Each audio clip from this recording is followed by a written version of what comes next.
Mazda BT50 បាទ020ប្រភេទ pick up មកទឹកខ្លាញ់គោឡានថ្មីឡានស្អាតពុកម៉ែបងប្អូនបាទទឹកថ្នាំគឺស៊ីនមួយជុំតែម្ដងឥឡូវនេះក្រុមការងារបានរៀបចំរួចរាល់ហើយពុកម៉ែបងប្អូនបាទនៅតែចាប់លេខហើយនឹងប៉ូលីអាឡូងទេ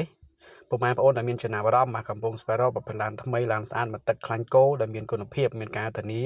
បាទអាចមើលបានធានាជូន10000ខុសចិត្តទេឡានមួយគ្រឿងនេះបាទប្រភេទ pick up 020ទៅលើតម្លៃវិញខាងខ្ញុំគឺដាក់ពិសេសជូនពុកម៉ែបងប្អូនតែម្ដងបាទតែ20000ជាងទេពុកម៉ែបងប្អូនមកមើលបានបើកតេស្តសាឡបងបានបើពេញចិត្តឡានបាទស្រឡាញ់ឡាន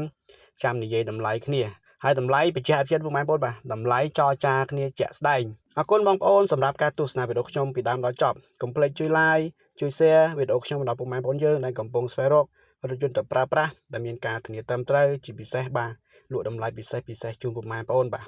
អរគុណបងប្អូនបាទដែលជួយទស្សនាវីដេអូពីដើមដល់ចប់បាទអរគុណច្រើន